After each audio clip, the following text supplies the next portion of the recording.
May 11th, 1996, dawn. Camp 4. The storm has passed. The mountain is visible again. Why, 8 people are dead, but others survived. How? Why did some live while others died?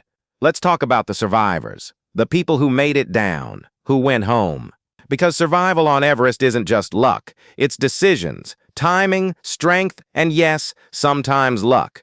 But understanding who survived and how tells us something important about that day. Beck weathers, the miracle. We know Beck was left for dead, twice. We covered that in part 7. But let's understand what happened after he walked back to camp. Beck stumbles into Camp 4 at dawn, frozen, blind, frostbitten beyond belief.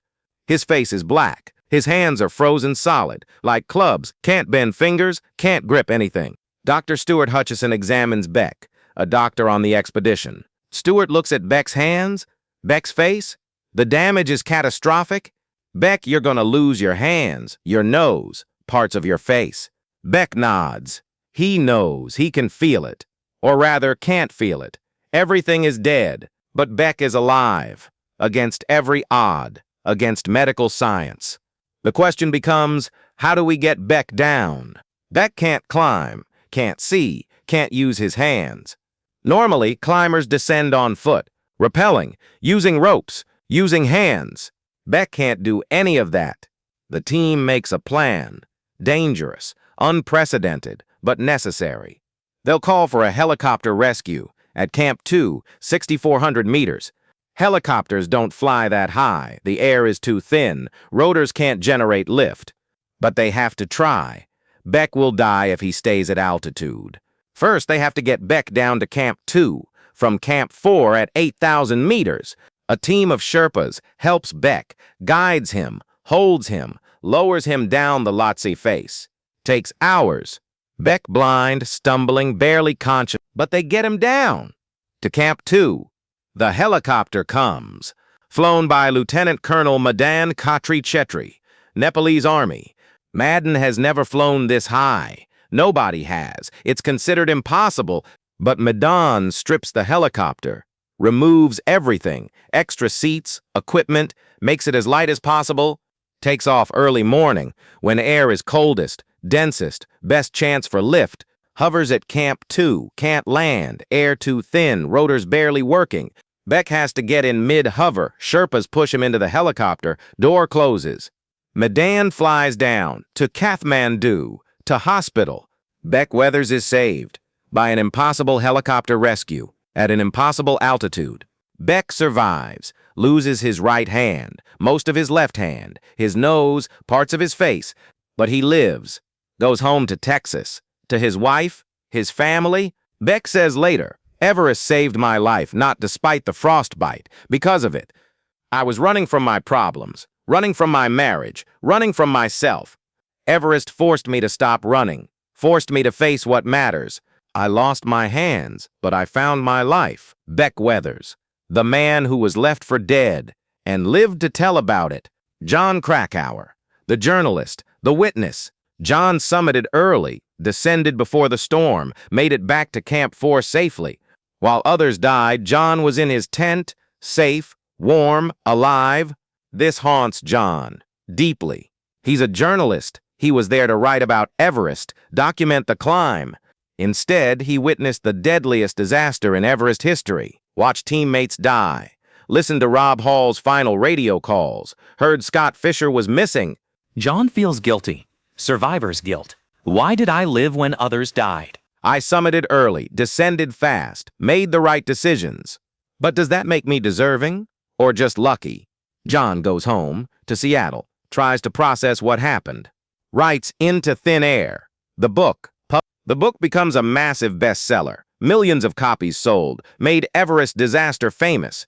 But the book also creates controversy, anger, blame. John criticizes decisions made that day, questions Anatoli Bukriv's choices, questions Guide's judgment. Anatoli Bukriv reads the book, gets angry, feels John misrepresented him, writes his own book, The Climb, his version of events, defending his decisions. The climbing community splits. Some side with John, some with Anatoli. Arguments. debates. Who's right? Who's wrong? Who's to blame?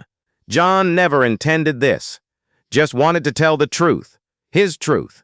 But trauma doesn't create clarity. Trauma creates perspective, and everyone's perspective is different. John Krakauer lives with this. The book, the controversy, the guilt. For years, John struggles. Depression, PTSD, nightmares about Everest. I wish I'd never gone. The article wasn't worth it. The lives lost. But John also knows the story needed to be told. People needed to understand what happened, even if it haunted him forever. Anatoli Bukreev, the hero. Anatoli saved 3 people during the storm. Sandy Pittman, Charlotte Fox, Tim Madsen went back out in deadly conditions, alone, found them, guided them back. This makes Anatoli a hero, universally. But Anatoli also faces criticism from John's book, from others. Why did Anatoli descend ahead of his clients? Why didn't he use supplemental oxygen? Why wasn't he with Scott Fisher when Scott died? Anatoli has answers. Defends himself. Writes The Climb. I descended first to prepare hot drinks, food, be ready to help when clients arrived. I don't use oxygen because I'm stronger without it. Acclimatized better. Scott told me to descend. Told me he was fine. I followed his orders. Some accept these answers, some don't. But everyone agrees Anatoli saved 3 lives that night. Risked his own life in conditions that killed 8 others. That's heroism. Whatever else happened, Anatoli doesn't dwell on controversy. Goes back to climbing. In 1997, attempts Annapurna, Christmas Day. Avalanche kills him. Anatoli Bukreev, age 39. Hero of Everest, dead on Annapurna. His legacy is complicated. Hero and controversial figure, savior and questioned guide. But those 3 people he saved, they know. Anatoli saved their lives. Nothing else matters. Charlotte Fox, Sandy Pittman, Tim Madsen, the 3 saved by Anatoli, all survived because Anatoli went back out. Charlotte and Sandy were hypothermic, lost, couldn't find camp. Tim was with them, all huddled together, freezing. Anatoli found them, in 0 visibility, in deadly wind, guided them back to camp, one by one. They survived, went home, lived. But survival comes with scars, not just physical, psychological. All 3 live with survivor's guilt. Why did we live when others died? Sandy Pittman faces particular criticism. She was wealthy, high profile, brought luxury items to Everest. Some say Sandy was unprepared, shouldn't have been there, was a liability. Sandy defends herself, says she trained, was strong enough, made it to summit. But the criticism sticks. For years. Eventually, Sandy stops climbing, steps away from the spotlight, lives quietly, trying to forget. But Everest never leaves you. Other survivors, Sherpas, other team members, people who made it down, they all carry Everest with them, in different ways. Some stop climbing, can't face mountains again after what they saw. Some keep climbing, say the mountain wasn't at fault. Bad decisions were. Some speak publicly, share their stories, try to help others understand. Some stay silent, keep it private, too painful to discuss. But all of them know they survived, 8 others didn't, and that knowledge, that weight, never leaves. Here's what we learn from the survivors. Timing matters. John summited early, descended before storm, lived. Strength matters. Anatoli was strongest climber, could function in storm, saved lives. Decisions matter. Beck sat and waited, didn't wander, stayed in one place, was found. But also, luck matters. Beck should have died twice, but didn't. Rob stayed with Doug, died with him.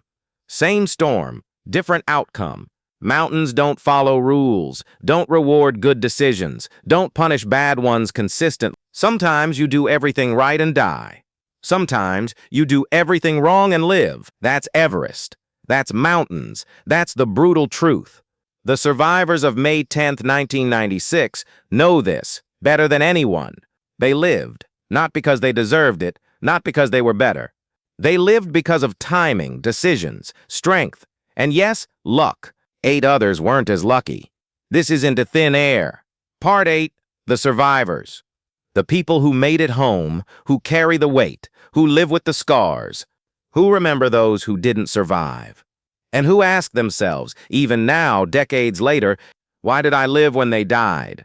There's no good answer to that question, only survival, and the weight that comes with it.